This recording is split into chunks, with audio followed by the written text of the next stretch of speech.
pikirane resik.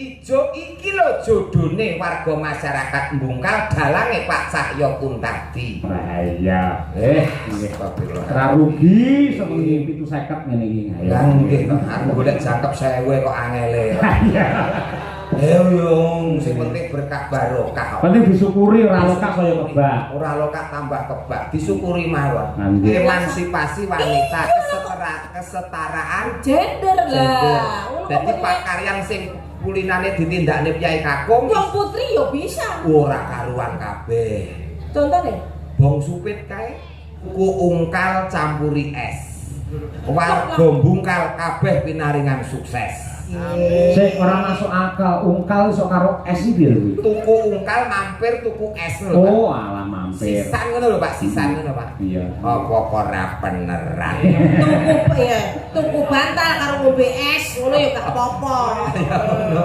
senengane kok neh apa neh lho mulai ta kula ta tuku ungkal dinggo ngasah arit warga Mbungkal kabeh sugih dhuwit amin kari dhewe emang iki sing urung kelewatan pokoke apa tuku uyah digawa mrene Pak Lurah kapan wayangane Pak Lurah niku bro api-api oh jayine sae sanget Mbah Manak nggih sukses selalu yo engko bar iki terus bersih desa mapane ana kantor desa Mbungkal kene didongake wong kabeh sugih rezeki kok wayangan wis dadi niate Mbungkal dijadikan tempat untuk pagelaran wayang oleh Dinas Budaya dan Pariwisata betul ora mung wengi iki nek kok bakale berkelanjutan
Yeah.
Yang pertama dan yang terutama, tepuk tangan untuk Gebyar Budaya Mataraman yang ada di Ponorogo.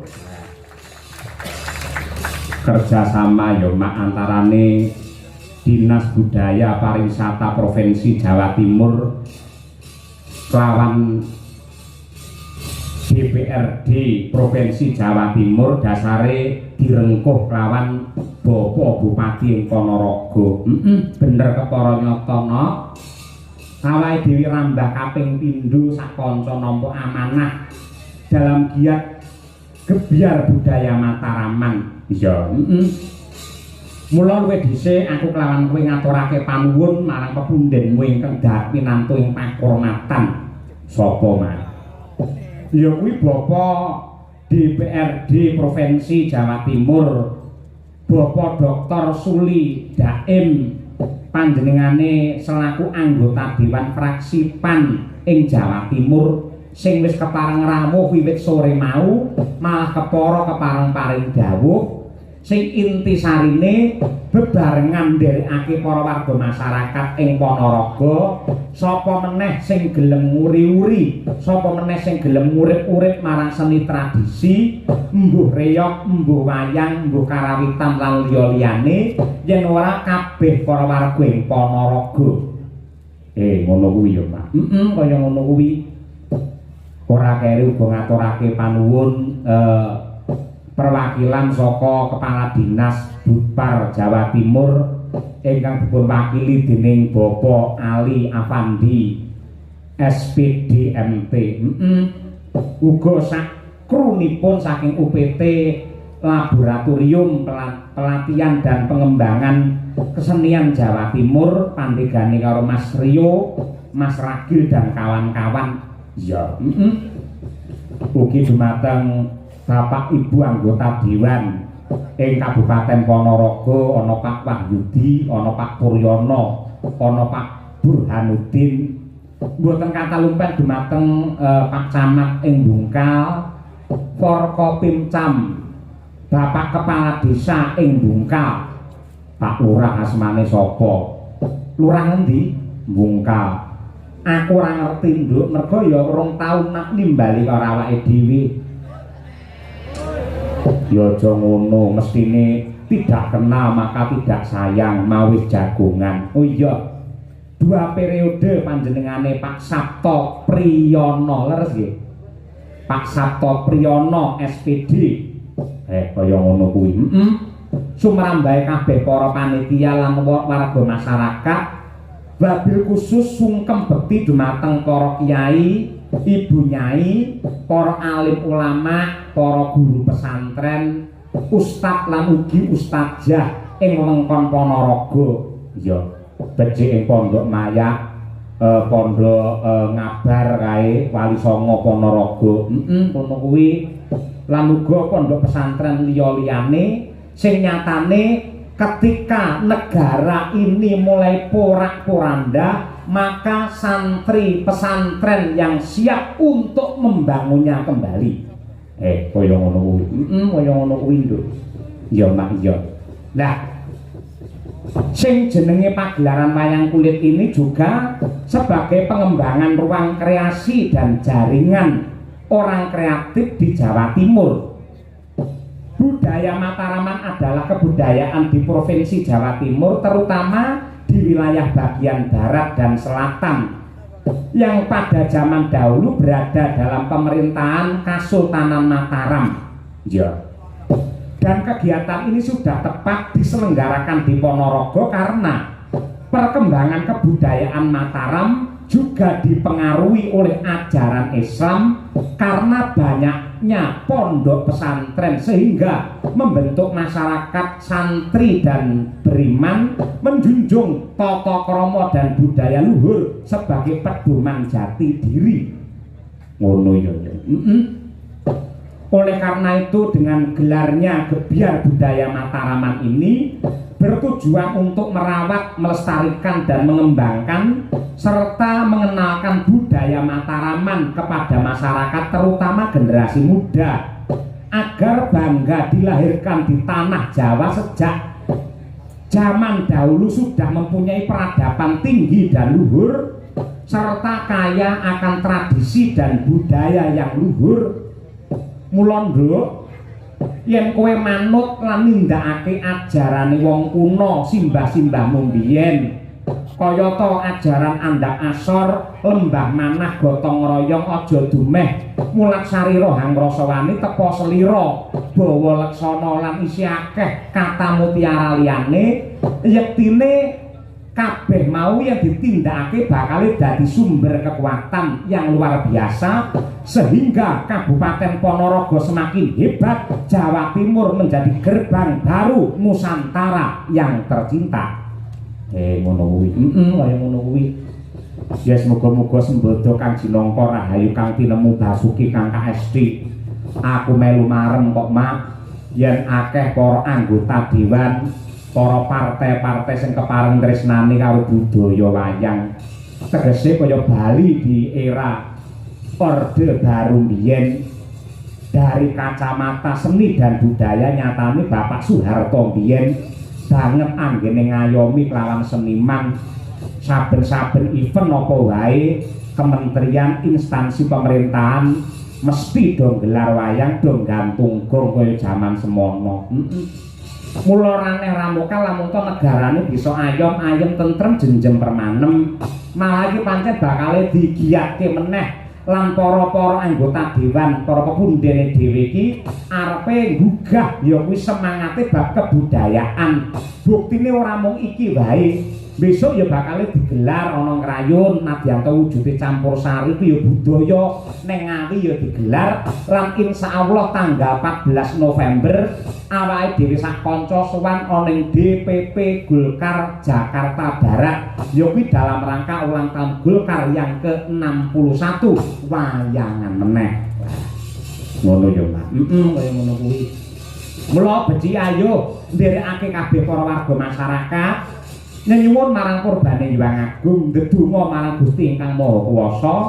Mugi-mugi ingkang kawogan para pinisepuh, para pejabat, sumrambahe para warga masyarakat, para penonton ingkang sedaya kepareng rawuh wonten ing mriki lan mirsani lumantar streaming sedaya pinaringan hayu lan rahayu, durga mendak kala sirna yuwana basuki, pinaringan rejeki ingkang turah melimpah ruah kebak barokah, sehat lahir batin, tentrem lahir batin, keselamatan donya nganti tekan akhir. Allahumma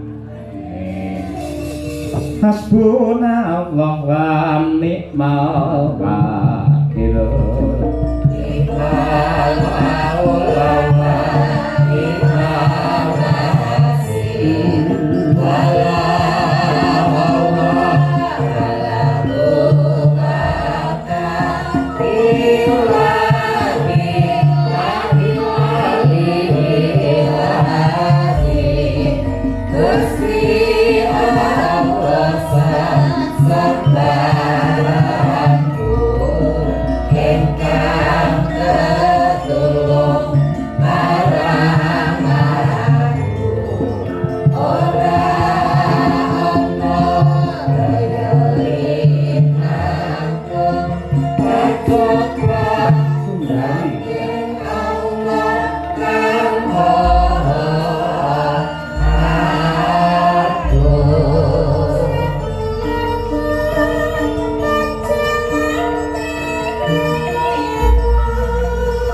kejaba saka kuwi perlu banget tak aturake lamun to para kadang-kadang seniman pedalangan lan para masyarakat penggemar wayang nembe wae kelangan gedhen.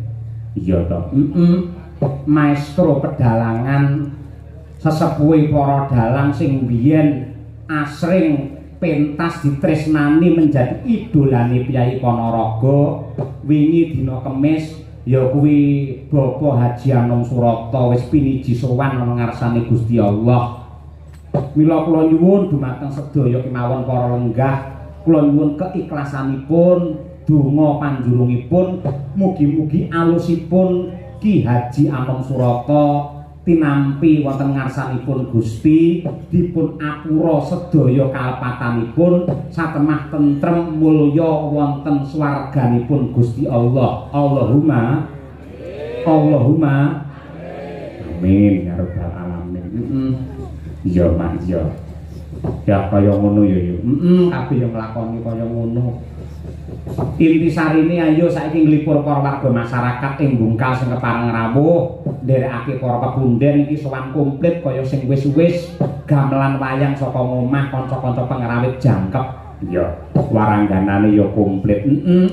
Malah klebu anakku sing lagi sekolah ana ing Wali Songo Ngabar iki mau tak culik. Ya, tak jak rene pamri apa men ora terputus anggone bakale nutukne amale bapake dadi seniman dalang yang beragama. Ya, ngono kuwi. Yen bapake pamane wejangan lek gur ngawur to, Nduk. Ya, ngawur. Nek anakku sak bisa-bisa ana dalile, ana dasare. Si Brahma ki sawah kuwi.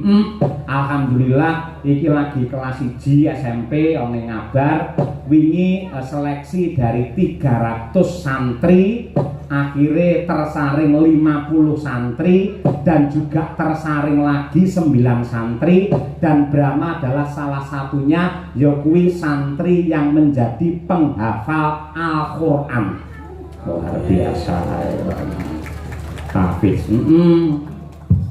Kaya ngono wis apa surat reno-reno. Lek mbok iki apale gerdu arep mangan kok no. Ha iki yo penting kok kuwi. Ngono kuwi ya. Iki ngaturake apa? Ana bintang tamune ya kuwi Mas Gareng Tralala karo ya kuwi Mbak Lucy Brahman. Ha iya. Mbak Lucy mula diarani Brahman pancen ya bokonge gedene semono. Luar biasa. Mula mumpung irung besar ayo penembang dhisik. Mergo yang besar suwi arep nggih kurban. Monggo Mas Gareng Tralala kula aturi pinarak wonten pepanggungan mriki. Semeneng ager aja pijer nangis. Asis dalam hati se.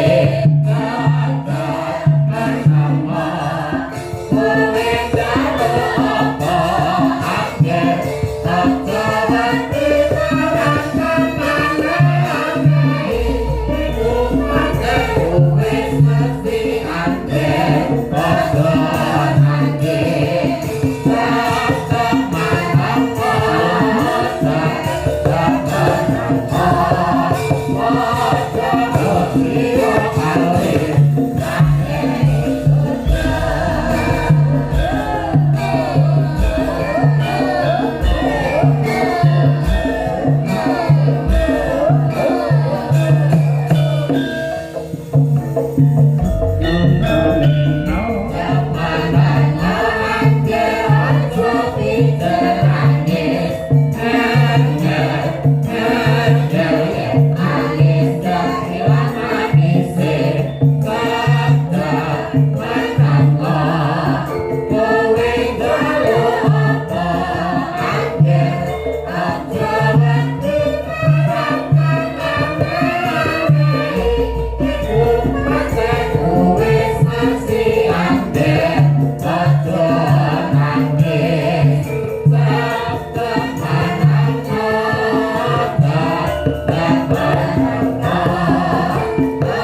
Alhamdulillahirabbil alamin. Assalamualaikum Mas Gareng Kralala. Waalaikumsalam warahmatullahi wabarakatuh. Mak Cangik, Mbak Limbo, Pak Cahyo pun tadi. Wah, awake dhewe chemistry tenan. Chemistry. Dalang dagelan sinden pengrawit kabeh biru. Nggih. Kejaba nyengkuyung karo Partai PAN. Biru adalah doa untuk warga masyarakat ing Bungkal mriki mugi-mugi bisa rukun bebarengan bangun kota Ponorogo. Oh, nggih, werdine biru niku nggih Pak nggih. Nggih. Bisa rukun warga masyarakat Bungkal sesarengan anggenipun bangun Ponorogo. Leres nggih. Nggih, chemistry Pak, chemistry. Leres, leres. Pake biru, kula ya biru. Nggih. Nadyan tekan dalan balik mulih meneh. Lah kok balik mulai meneh? Wong sirar nganggo batik kok Pak wau kok. Jenengan? Nggih. Lho batik biasanya kan nggih jagong. Lah wong iki lak temane budaya dan pariwisata. Wah iya, putar. Telepon ternyata biru, Bali mulih melih Pak. Kok seragam biru. Nggih. Ya tujuane kan jenengan kagungan kostum sing rupane biru. Lho napa mawon enten Pak, putih menduwe kula kok Pak. Putih nggih apa? Nggih anu, dadi lakone Gareng dadi ratu mangke nganggane putih ngoten. Wah iya, apik. Bergat. Lah pamane kostum ireng nunggu apa Pak Gareng? Ireng nika nggih dingge anu Pak. Dingge seragam kalian Pak Dalang kali kanca menyesuaikan. Oh, men ketok Oh, langsung. ireng ki yen nek werdine ora mung biru tok kok Pak. Ireng apakah werdine? Ireng kuwi warga Bungkal iri drengki ora pareng. Wah iya. Ngono. Eblek wayang iki rupane abang. Abang saka tembung warga Bungkal, aku bangga karo Ponorogo. Wah iya. Ngoten lho Pak. Gunungan iki warnane enek kuninge. Apakah kuning? Kuning menika winengku ati kang wening. Dadi warga masyarakat atine wening, pikirane resik. Ijo. Ijo iki lho jodone warga masyarakat Bungkal dalange Pak Cahyo Kuntadi. Wah iya. Eh. Oren. Oren menika abang ya ora, dadi coklat ya ora, kuning ya ora. Kok sik to? Terjemahane oren iki apa? Oren menika ora tau leren. Wah iya. Ora tau leren lu nyambut gawe mergo ditresnani masyarakat. Pokoke otak-otak gathuk piye mulih nggawa dhuwit ngono ya. Iya nggih. Tekno kadung corengan kok Pak. Ah nggih. Niki dalam rangka gebiar budaya Mataraman Mas Gareng. Ingkang dipun tindakaken dening keluarga besar Dinas Budaya dan Pariwisata Provinsi Jawa Timur kalian DPRD Provinsi Jawa Timur. Leres. Nika ingkang dipun pandegani kalian pepunden kula Bapak Dr. Suli Daim saking PAN kala wau. Ngoten ingkang sampun sambutan kala wau nggih. Leres nggih. Nggih. Nderek Mangayu Bagyo lekasipun menika Disbudpar Dinas Budaya dan Pariwisata ingkang dipun sengkuyung sepenuhnya oleh DPRD Provinsi anggenipun gelar budaya wayang wonten ing Desa Bungkal, Kecamatan Bungkal, Ponorogo mriki Pak. Nggih. Mugi saged berkelanjutan. Amin ya Untuk Rabbal. masyarakatnya. Nggih. Kenapa kok desa kene iki diwenehi tenger Bungkal? Mulai. Bungkal pancen desane jenenge niku kok Pak. Loh, Gareng yen ngendi-endi biasanya selalu menerjemahkan, menjabarkan. Upamane Ponorogo apa iki para wargane do sayo rukun. No ki nata negara supaya becik. Lah, Bungkal. Iki lho resikone nek nderekke dalang cerdas ki ngene iki lho. Lah sampeyan yo cerdas kok ya. Tenan iki iso koplak tenan iki nek ora iso ngikuti. Bungkal. Heeh. Niki dionceki ngoten Pak. Nggih no. Ya saiso-iso ya Pak. Nggih. Saiso-iso mergo ora persiapan kok langsung didadak ten panggung kok Pak. Iya Kak, pancen yo kudu serba cepat, tepat dan akurat. Oh, nggih. Ya saiso-iso. Bungkal miturut keperluan dalu niki. Betul. Bismillahirrahmanirrahim. Hurufe napa Pak? B U N G K A L. Terus B Bungkal gitu. B ini bersama-sama Dinas Budaya dan Pariwisata sing diembani utawa diestoni dening DPRD Jawa Timur, Provinsi Jawa Timur nggelar acara wayang untuk masyarakat. Tepuk tangan, spontan yang bagus ini, pintar tenan ini. Niki pun nanya kemeringet loh Pak, niki Pak. Yang kedua menika tujuanipun Pak. Nggih. Untuk siji menghibur masyarakat, ping pindhone untuk selalu inggih menika memupuk utawa nguri-uri budaya lan tradisi supaya tidak hilang. Nah, itu N sik dawa lho. Iya Pak, dawa Pak, dawa. Nggo mlaku ngantek ketekuk-tekuk Pak. N nilai luhur yang ada dalam pakliran wayang sebagai contoh untuk kehidupan berumah tangga dan masyarakat ana ing Bungkal mriki. Luar biasa. Men saya semangat para penonton. Tepuk tangan kok Pak Gareng elok iki. Men tambah semangat. Pun boten sah tepuk tangan pun. Lah ngopo? Wong iki yo mringis tenan kok ndak tepuk tangan. Gareng Tralala itu tidak pernah membutuhkan tepuk tangan, Pak. Terus nggih, yang dibutuhkan Gareng Tralala bukan tepuk tangan tapi uluran tangan, Pak. Iya. Tak kira saweran, beda karo saweran. Beda, uluran tangan iki tegese donga, Pak. Donga, muga-muga pinaringan lancar anggere kula mikir Bungkal niki, Pak. Wah. Nggih, mau apa mau? Niku U, N. Terus G. G ya, Pak ya. Nggih. Nggih, alon-alon, Pak.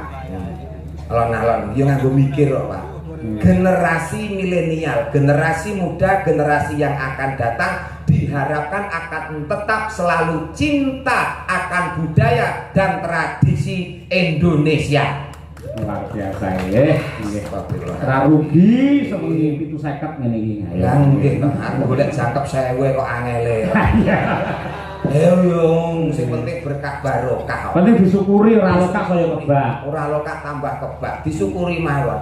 Nggih. Nggih, pira-pira ditampa. Sing maringi ikhlas berkah kanggone sing nampa. Nggih. Ikhlas nggih? Ikhlas. 750 ikhlas. 750 ikhlas. Niki pira-pirae kula mulih ora nampa ya ikhlas. Ning raimu kok pucet ngono? Mboten pucet nyatraine Gareng pun ngeten iki tegese kula mulih keng mriki lahir batin Pak ora disangoni ikhlas. Sebabe Wis lunas. wah iya. Le cemepak Paning gleling mergo wis lunas niku Pak. Terus K. Kepara nyoto. Angel tenan Pak niki. K. Kebudayaan dan pariwisata sinergi untuk bersama-sama menghibur dan memberikan edukasi terhadap masyarakatnya melalui pentas wayang kulit. Wah, elah. Ya dikompleti dengan dalang sapa bisa? Dengan dalang Ki Cahyokun tadi satu-satunya dalang yang terbaik, best of the best, dalang idola. Saka tembung idola iki dalang ora larang. Iya. Ya ora apa-apa mau golek dulur kok. Nggih, waton larang-larang malah ra ketanggap malah merongos ning omah. Betul, Pak. Betul. Kula jenengan karo kanca-kanca iki sing penting lek iso metu ka omah ngoten, Pak. Iya. Ten omah ya bunek kok, Pak. Lah iya. A. Mbok kula dewangi to, Pak. Yo ora, kok tugasnya dhewe-dhewe. Oh iya. Aku sewengi lho bakal mikire. Akan menjadi barometer tolok ukur di Provinsi Jawa Timur untuk provinsi-provinsi yang lain, budaya dan pariwisata sing selalu ngrembaka. Tepuk tangan untuk Jawa Timur. Iya. Iki ngongkon tepuk tangan karo mikir teh bar iki apa ngono. Nggih. Iki mau apa? Niki A. Terus kari dhewe. L. Larso melu ra Larso. Ora melu. Lagi umroh ayo. Layak untuk diteruskan, layak untuk dilanjutkan acara seperti ini karena banyak manfaat yang positifnya untuk masyarakat, manfaat yang positifnya untuk Jawa Timur. Wah, nggih. Tepuk tangan. Iya. Nggih Mas Jajak. Nggih. Nika Jajak mriki jijik. Niku lho, semunipun pepunden kula menika ingkang minantu pakurmatan Pak Ali Afandi menika saking perwakilan Kadis Budpar Jawa Timur rena penggali mergo jenengan sampun saged menjabarkan tentang bungkal niki wau. Nggih niki miturut kepentingan dalu niki. Wau nggih paring dawuh panjenenganipun Pak Ali menika. Insyaallah mangke teng Ngawi nggih badhe wayangan. Lah nggih bareng terjemahne ngeten niku kula kelingan wingi teng Blitar nggih Pak nggih. Kan terjemahke desa Blitar rampung cek ngoten niku langsung pimpinane munggah panggung nyawer 500 teng Blitar wingi nggih Pak nggih. Sik arahmu ki arepe golek saweran nopo piye? Mboten teng Blitar niki lak nggih terjemahke ngoten niku. Yo Blitar karo kene beda. Lho lah nggih kula anut kelingan lak entuk to Pak kelingan ki lak ya itu. Carane piyayi maringi rejeki marang seniman, ora kok langsung mene dhuwit ngono ki ora. Ning sapa ngerti ya toh. Mau panjenengane Pak Ali paring dawuh. Setelah ini kalau nanti lancar Pak Dalang, kita pindah wayangan Gebyar Budaya Mataraman di Ngawi dan juga di Pacitan. Ngono kuwi. Wayangan klasik tanpa bintang tamu dagelan gareng. Ora apa-apa.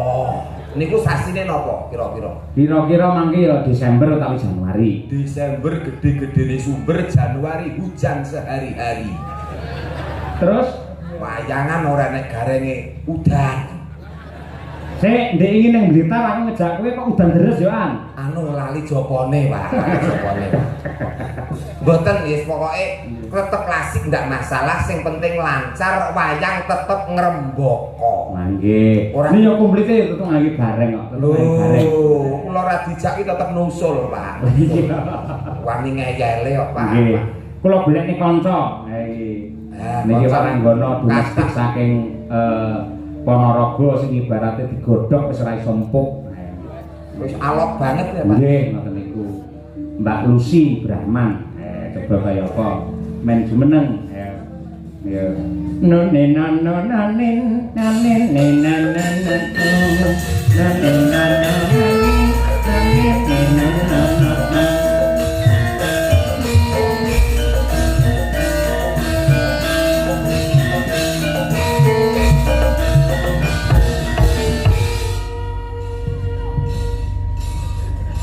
pun tepang Mbak Lucy kali Mas Gareng Trawala.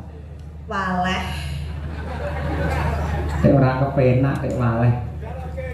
Biasane cerdas kaya ngoten rejimake bungkal. Niki pas ketemu jenengan. Terus Biasane rabi itu karo murid. nggih. Kowe karo aku waleh, aku karo kowe saya nek tenan. Awan Lucy, sore Lucy, wengi Lucy. Wis, nek tenan, Pak. Kula niku nek entuk wong model kaya ngene iki tenan, Pak. Wis ora beda, Pak. Ora beda pripun? Sing nang omah ya padha iki mekroke, Pak pun. Piyai Putri yen lemu iki tandane tentrem atine mergo diayomi karo sing kakung. Urung karuan dablek ya iso kok ngono kuwi kok. Ning wong wadon nyuwun sewu lho Pak Dalang. Monggo Mbak Lucy. Wong lanang iki kudu bersyukur duwe garwa lemu tur gedhi. Mergo wong lemu kuwi siap-siap gak arep kok mbok tinggal sampe ra tau ning omah to. Gendeng bocor sapa sing benake ra bojomu. Ya ta? Bojomu ra mbok ingoni 2 minggu kowe sampean ra duwe dhuwit ya panggah lemu. Oh bojo ngenyek bojo lemu bojomu gedine sak cakro sing colong wong kok. Aku yang gumun Mas Nur. Masa to? Ngoten niku kula tangleti tanpa berduk. Riyen niku suami tenan niki paling setia. Jadi laki-laki yang sangat tanggung jawab, duit bayaran 10 juta Dik, 20 juta. Kabeh sing nampa telepon bojone. Wah, 20 niki. Sing garwane riyen niku. Gedhe. Heeh, mari ngono kari dhewe kan kok tolo tanggapan nek dhewe aku ngono. Terus tak tekoni, "Dik, lah bojomu ning ndi?" Tak sedekahne aku ngono. Lah sedekah duwene kancane dhewe. Enggak. Kene cah los kok. Sedekah kok mung duit ki apa? Damen no. Bojo jaluk kanca. Wehke. Sik to. Kowe ora ngerti sing jenenge jiwa satriya Mas Gareng. Wong lanange bakal muntap kanemsan yen siji dijarak bojone, loro dijarak anake. Wah, nek aku ora muntap malah enteng sanggane kok, Pak. Ora anti bojo, ora masalah. Terus lek pengen piye? Tuku. Umpama pengen mangan itu tuku ning warung. Oh, mergo ning omah rene sing masak ya. Masake ngoten lho Pak maksudnya. Tapi alhamdulillah yang sabar mungkin awak mekrok kaya ngono. Wah iso benakne gendeng. Ya kabeh iki nek plus minus to Lus. Nggih to Pak. Terus nek apike nek nggon benakne gendeng, tapi cilokane wong lanang nek duwe bojo lemu ngene iki tenan. Wah bojo lemu nek dikeloni kaya ngeloni traktor Pak. Loh, ya kok ya carane malah penak ndek bojo lemu rasa golek selimut kaya. Lah ora golek selimut piye ora diambung angop, keloni ngorok ngentut ngeces. Kira kamu lho. Loh, saiki ora enak kok wadon ngono kuwi. Sekarang tuh zamannya apa saja lek duwe duit apa wae dadi servis. Ngapa lihat aku itu? lah rumangsa dhewe dadi genset kan tunggale traktor ya. Ayo. Ojo kaya ngono. Tegese dhek iki menghina emansipasi wanita. Lah, leres kamu itu termasuk menghina emansipasi wanita. Sekarang itu persamaan gender tegese wong lanang kuwi juga wong wadon juga bisa sepadan dengan perempuan. Contohnya, pemimpin negara kita dulu pernah menjabat sebagai mantan Presiden Republik Indonesia. Oh, Yo Putri. Terus Bu napa kuwi Gubernur Jawa Timur Yo Putri Bu Kofifah. Tegese emansipasi wanita, kesetaraan gender lah. Dadi pakaryan sing kulinane ditindakne Kyai Kakung Wong Putri yo bisa. ora karuan kabeh. Contohnya Bong Supit kae. Ora enek bong supit wedok, upama enek lho aku tetakan meneh kok. Bong Supit iki sunat nih. Heeh. Enek wis tau ngerti kowe bong supit wedok. Sing sunat ngono ya. Oh, mesti aku karo Pak Yoyo antri esuk dhewe lho teko nang. Nggih. Ning Kyai Putri niku rekoso lho Mas Gareng, kok mboten kok bilani Mbak Lucy mboten. Rekosane napa? Kula kali panjenengan dilahirkan dari rahim seorang ibu. Terus Gimbal bayi 9 sasi 10 dina. Rekoso banget. Terus yang lahiran niku yen ora pepak sambung tuwe iso gondol nyawa. Mergo kaprahe ning agama diarani perang cakil ngoten niku. sabil, Pak. Oh sabil. Perang sabil senek cakil, Pak. Iya, sabil. Nah, urung lek putrane ora metu-metu. Yo, dijahit ora mau dijahit yo bras kuwi yo tok nyawa. Ngono lho. Wong lanang apa paling wong lanang kudu disupit pisan tok wis selawase kok. Lho justru malah lara iki lara wong tetak timbang wong lairke Lus. Wah jan pengalamanmu ki cetek kok Lus. Lara wedok ki lahir nih. Lara wong tetak. Lah nyapa? Wong tetak pisan wae kapok wong lairke lho ngantek 6, ngantek 7. Oh. Nek Mas Gareng kudu eling. Apa? Wanita adalah tiang keluarga. Lah, Wanita adalah Tiang keluarga. lah kula ki tiang jaler, Pak. Yo apa? Wong lanang iki tiang jaler. Nggih, pancen ya ngono ning najan kaya ngapa lan kepiye pinter kaya apa ki lek kata-kata. Kata-kata Dibalik dibalik suami yang hebat pasti ada istri yang setia. lah. Nah, ngono kuwi. Kula kita iso kaya ngeten iki. Niku mergo dongane bojo kula Bu Kesi. Seorang istri selalu mensupport sing kakung, makanya menjadi seorang laki-laki yang hebat dalam kondang. Bojomu yang ngono. Lah. Di mana suksesnya seorang laki-laki? Ya. Karena ada wanita yang hebat, yang setia. yang kok. setia, yang setia. Gini aku sukses sih bojoku ra setia. Lah nyapa? Ya kuwi mau. Oh, Ora apa-apa, tapi- tidak semua pepatah itu benar, Pak. Oh iya. Oke. tapi kan sekarang harus diganti yang luar biasa. Garwane brondong niki Mas. Oh, ora ngrembug keluarga iki ngrebuke dinas Oh budaya iya, dan luar pariwisata. biasa. Malam Nah. hari ini sing mirsani sampai jeduk ono apa? Matur sembah nuwun. Niki dicaosi genten para parian nggih penonton. Mas. Lho yo iso to? Ya, Ya, coba-coba. Kiai Mrigi kok Itu, aku Mbak. belajar kuning Kiai Bungkal Iya, parian, parian. Yo yo. Pamane pripun? Nggih. Nah, piye? Ngecor beton digawe sumur. Cakep. Mugi para penonton panjang umur. Amin. Terus ngemut besi. Mbok ngemut liyane. Ya parian ki sing bener apa-apa, sing penting nyambung. Iya, iya. Dilat besi nakno. Mau wis dimut kok terus dibilat iki lho. Lah ora bener meneh. Ora positif kuwi. Oh iya. Ngemut-ngemut bilat. Ngemut besi. Terus Ngemut besi. Iya ya, kita. Karo mikir kaya. Ngemut besi. nganti kok. Iya. Aku iso iki jane. Iya, Pak. Ngemut besi. wesi. Setengah mati. Setengah mati. Mugi Pak Suli kathah rezeki. Oh, Kok Bapak Suli? Arep klone kok dadak ngemut wesi Lah, kok ya. tes beneran ngantuk lho. Oh iya. Sampeyan saiki kagem Pak Warga masyarakat Ya, Bungkal. warga masyarakat Bungkal. Tuku ungkal campuri es. Warga Bungkal kabeh pinaringan sukses. Sik ora masuk akal, ungkal iso karo es iki lho. Tuku ungkal mampir tuku es lho. Pak. Oh, alah mampir. Sisan ngono lho Pak, sisan ngono Pak. Iya. Apa kok ora beneran? Tuku bantal karo ngombe es ngono ya gak apa-apa. Ya ngono. Senengane kok. Neh, apa neh? Lho, mulai ta kula ta. Sikat. Tuku ungkal dinggo ngasah arit. Warga Bungkal kabeh sugih dhuwit. Amin. Kari dhewe emang iki sing urung kelewatan pokoke. Apa? Tuku uyah digawa mrene. Pak Lurah kapan wayangane? Pak Lurah niku guru api-api ya. Oh, piyayine sae sanget Mbah Manah nggih. Sukses selalu. Yo engko bar iki terus bersih desa mapane ana kantor desa Bungkal kene.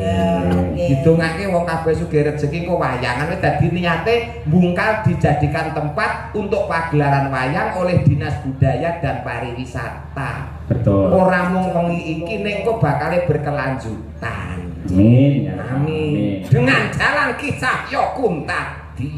Bintang tamu Gareng Lusul. Nggih, niki dawuh napa rumiyin? Mbak Rumiyin, Mbak Lucy. Nggih, Mbak Rumiyin, nggih. Kula nyuwun menika caping gunung langkung rumiyin ingkang dipun kesakaken kalian para sutresna budaya mliginipun ingkang kala wau sampun kepareng leladi dumateng kula sak kanca para perwakilan panitia juru ladi lan sanes-sanesipun supaya enget kalian zaman perjuangan ngersakaken caping gunung dijenglengke sing nembang Mbak Lucy sing jengleng Pak Gareng. Oke. Monggo Pak. Saben bengi Nek dhisik iya lho, nek saiki wis 3 sasi pisan kok, Lus.